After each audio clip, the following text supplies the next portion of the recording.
Сәлеметсіздер ме? Біз бүгінгі сабақта сіздермен бірге NCLR бағдарламасын орнатуды үйренетін боламыз. Сол үшін біз кез келген браузерге, яғни Google-ға болсын, Яндекске болсын, Chrome-ға болсын, кез келгеніне поискқа NCLR деп осылай жазасыздар. Және де поисковой системаны басқан кезде бізге міне Notes RK деп шығу керек. Яғни бұл NCLR деген программа негізі кез келген адамның яғни жеке куәлігіндегі нақты ақпараттарын осы цифрлық қолтаңбадағы ақпараттарымен сәйкестендіретін бағдарлама. Яғни барлық адамдардың, яғни Қазақстан азаматтарының барлығының жеке куәліктеріндегі, жеке құжаттарындағы жеке деректерінің барлығы осы программада сақталған. Сондықтан бізге кез келген мемлекеттік сайттармен жұмыс жасау үшін міндетті түрде осы NCLR бағдарламасын орнату керек болады. Міне NCLR бағдарлама, NCLR деп жазғаннан кейін осылай бағдарлама бірнеше түрлері шығады. Бізге енді қайсыны орнату керек, ол сіздің компьютеріңізге байланысты. Мысалы, сіздің компьютеріңіз 32 биттік болса, онда 32 биттікті орнатасыз. Жоқ, сізде Windows 64 биттік болса, онда осы екіншісін таңдап аласыз. Көбінесе енді 32 және 64 осы екеуі кездесіп жатады. Мысалы, оны білу үшін өзіңіздің компьютеріңіздің настройкасына кіріп, панель управлениядан, яғни сол жақ батырманы басу арқылы сол жерден свойства дегенді бассаңыздар, сол жерден көре аласыздар сіздің компьютеріңіз Windows неше биттік екенін. Менің жағдайымда 64 биттік, сондықтан мен осы Windows 64 биттікті аламын, осыны орнататын боламын. Қазір менде скачать етіліп жатыр. Міне скачать етілді. Және де мынау загрузкиға барып, осы жерден үстінен бассаңыздар, міне осылай ашылатын болады бетке. Және де төменге қарай түсіп, мынау соглашениенің барлығын оқып танысып шығуларыңызға болады, қазақ және орыс тілдерінде. Далее батырмасын басамыз одан кейін. Менде міне установка жүріп жатыр.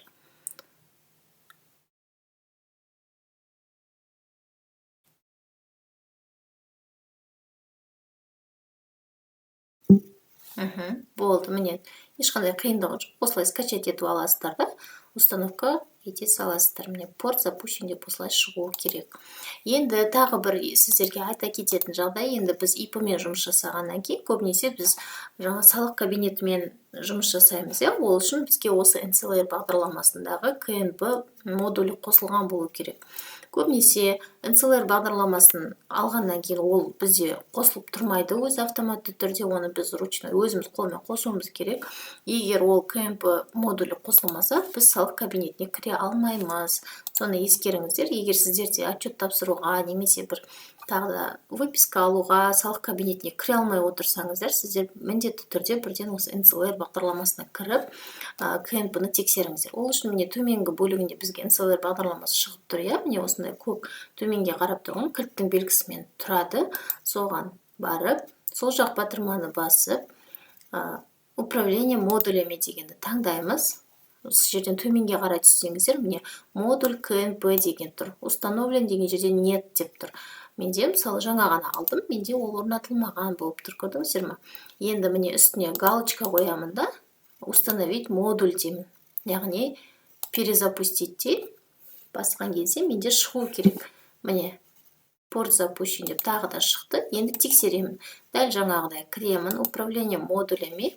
Енді төменге қарай шығамын. Міне модуль КНП менде уже да деп тұр. Установлен деп тұр.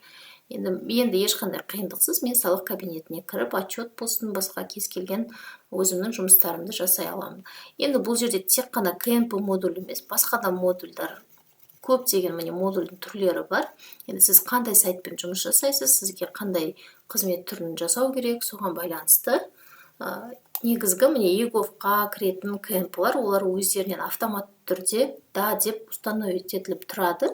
Бірақ именно КНП-ны біз өзіміз қолдан установка жасауымыз керек. FS-KZ бар мына жерде. Көптеген модульдердің түрлері бар. Қандай сайтпен жұмыс жасайсыз, осы NCLR бағдарламасына кіріп, осы жерден басқарып, өзіңізге керекті модульді қосып отырасыз.